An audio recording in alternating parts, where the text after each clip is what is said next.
Good morning. We have Sophia here and I got a treat in my hand, so maybe she won't be quite so wild. Mama learns. So yesterday we were talking about the agoraphobia group that I did back, it was about 31 years ago, but I remember it like it was yesterday. And seeing the excitement on everyone's face as they were improving each week.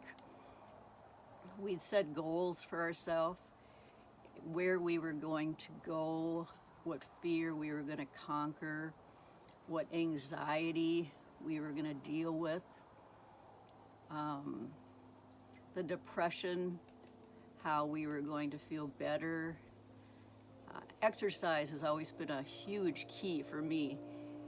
And up in Minnesota, bundling up on a winter's day and taking a long walk gets the endorphins going, and I would come home. I would have the same problems, but I would feel so much better. And that was my drug of choice before anything other. That always has helped me, and I still enjoy exercising. It keeps me fit. But I remember one man in our group, I think his name was Steve. He had such a problem with fear.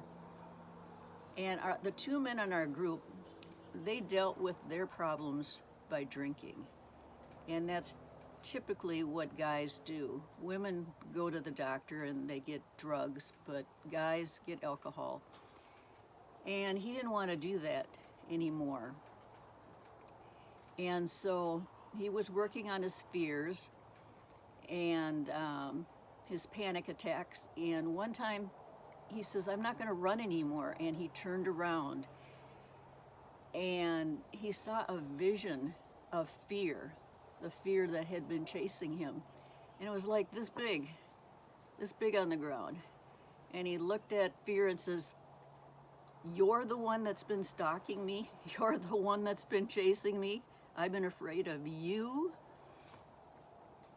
And it was just a moment for him to put it all in perspective and say, no more. I am not running from fear anymore. I'm going to look it square in the eyes and I'm going to deal with it, but no more. And that was a huge turning point for him. And of course, the whole group supported him in this. I encourage you, if you are lonely and going through these after effects, to search out a group, because if you get the right group, the dynamics of a group are just phenomenal. And you'll make best friends.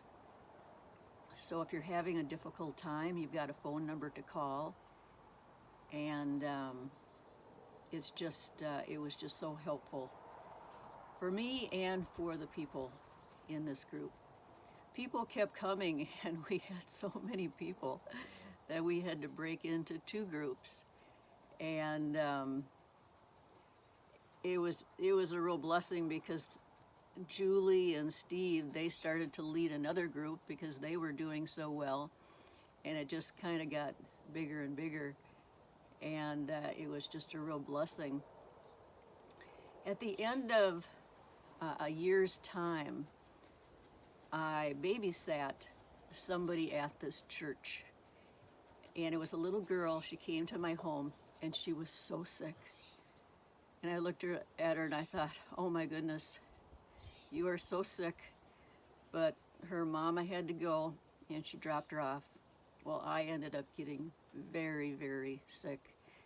I got a sinus infection and ear infection, and my doctor put me on antibiotics. He put me on 4 rounds of antibiotics. After 3 rounds, I could barely get out of bed. I was so weak. And when I went to get the 4th round, my pharmacist said, he says, I'm very concerned about you because I don't want you to get a super infection, because these pills can ruin your immune system. Well, I didn't take the 4th round, and my immune system was ruined.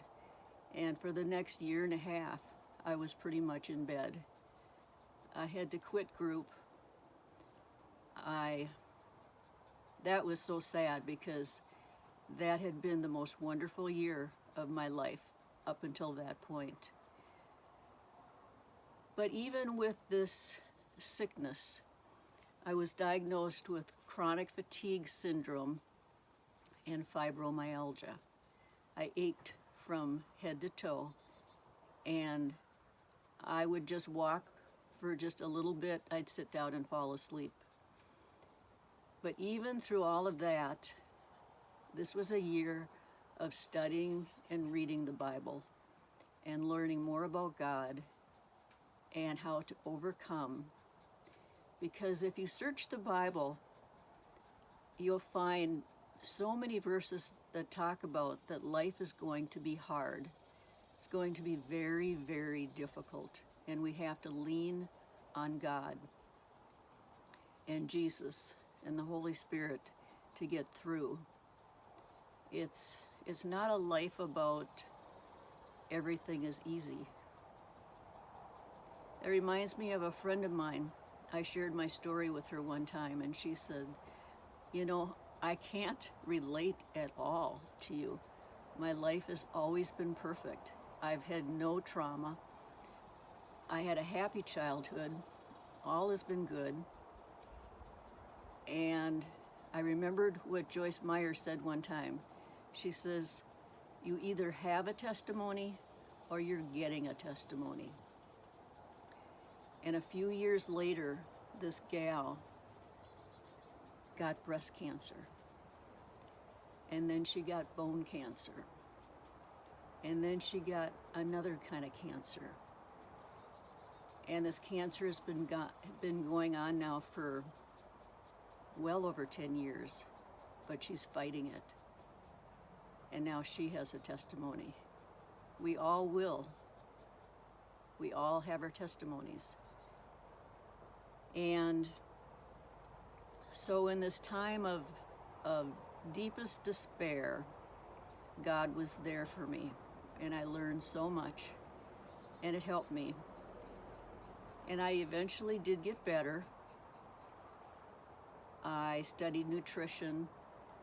I studied what to do when your immune system is hurt. And I came back, but it took a long time. So I'll continue with my story when I come back. But sometimes we're on the mountaintop and sometimes we're in the valley. And so no matter where you are today, just know that God is with you. He's always with you. And He's waiting for you to let Him into your heart. But when you do, you're going to see so many miracles, and it's going to be so awesome.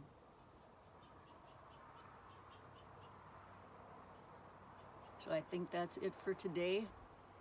So have a blessed day. God bless. Please like, subscribe, hit the notification button, and we'll see you next time. Bye-bye.